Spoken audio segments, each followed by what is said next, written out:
हमें गुलामी की छोटी चीज भी कहीं नजर आती है, हमारे भीतर नजर आती है, हमारे आसपास नजर आती है, हमें उससे मुक्ति पानी ही होगी। ये हमारा दूसरी प्राण शक्ति है।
प्रधानमंत्री जी ने पहले ही कहा है, जब तीसरी पारी उनकी थी और उन्होंने सेंट्रल हॉल में भाषण दिया था, तब उन्होंने कहा था कि हम जितने भी गुलामी के निशान हैं, चिन्ह हैं, उनको समाप्त करेंगे। और मुझे लगता है कि उसी दिशा में उठाया गया कदम है। मैं प्रधानमंत्री जी को और गृह मंत्री अमित शाह जी को धन्यवाद देता हूँ। पोर्ट ब्लेयर का नाम बदलकर श्री विजयपुरम करने का निर्णय माननीय गृह मंत्री अमित शाह जी ने अनाउंस किया है। और वो पोर्ट ब्लेयर ये प्लेस ऐसा है कि वहाँ काले पानी की सजा अपने जो आंदोलनकर्ता लोग थे, जो नेता लोग, कार्यकर्ता लोग आंदोलन करते थे अंग्रेजों के खिलाफ आजादी के लिए, उनको बहुत बड़ी तकलीफ उसी जगह पर दे दी गई थी। तो इसीलिए मतलब ये पोर्ट ब्लेयर नाम अंग्रेजों का नाम था, इसीलिए उसको बदलकर श्री विजयपुरम ये नाम जो दे दिया है, इसका मैं समर्थन करता हूं। और ये निर्णय सरकार ने बहुत ही अच्छा लिया है। अंडमान निकोबार द्वीप वासियों को मिल रहा है कि हमारा पोर्ट ब्लेयर का नाम श्री विजयपुरम रख दिया गया है। हम भारत सरकार के बहुत ही आभारी हैं, क्योंकि जो गुलामी की मानसिकताओं के ऊपर में हमारे इन आइलैंडों के नाम रखे गए थे। फिलहाल आपने देखा होगा, हमने नील और हैवलॉक का नाम बदल करके शहीद द्वीप और स्वराज द्वीप रखा। बहुत लोग जानते भी नहीं है नील और हैवलॉक क्या थे। नील और हैवलॉक दोनों ने मिलकर के हमारी रानी लक्ष्मीबाई का वध किया था, और उनके नाम पर आजादी के बाद आज तक भी उनके नाम पर ये नील और हैवलॉक आइलैंड का नाम चल रहा था। उसको देश के प्रधानमंत्री ने हमारे शहीदों के नाम का एक प्रेरणा लेते हुए उनका एक का स्वराज द्वीप, दूसरे का शहीद द्वीप रखा।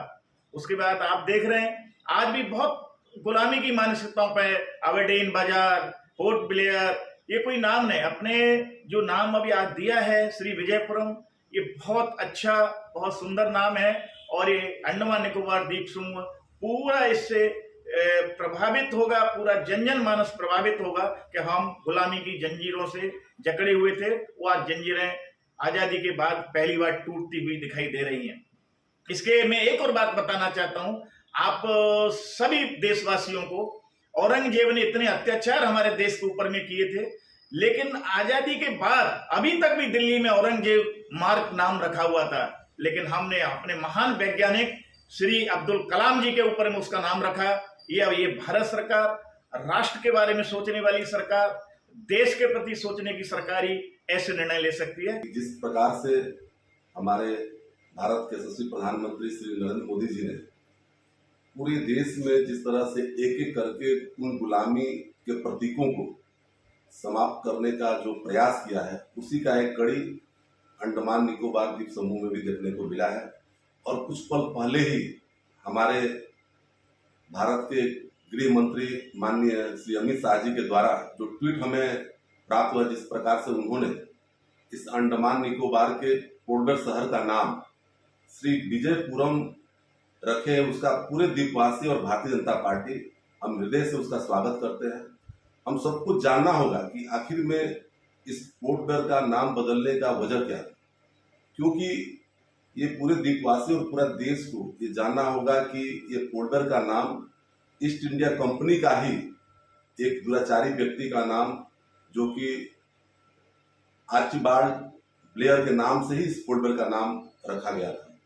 तो हमें जो है आज श्री विजयपुरम का जो नाम दिया गया है, वाकई में ये विजयपुरम भी हमें समझना होगा, क्योंकि ये अंडमान निकोबार ही है जो भारत को स्वतंत्रता का शुरुआत, जो विजय गाथा जो शंखनाद हुआ था, ये अंडमान की ही धरती से शुरुआत हुई थी। और नेताजी सुभाष चंद्र बोस जी के द्वारा सर्वप्रथम जो है इस अंडमान निकोबार द्वीप पर ही तिरंगा फहराया गया था उनके हाथों से। उसी विजय गाथा का ही एक प्रतीक है कि इस अंडमान निकोबार का श्री विजयपुरम जो है नाम रखना, ये हम पूरे द्वीपवासी माननीय श्री नरेंद्र मोदी जी का और माननीय अमित शाह जी का मैं हृदय से स्वागत और अभिनंदन करते हैं।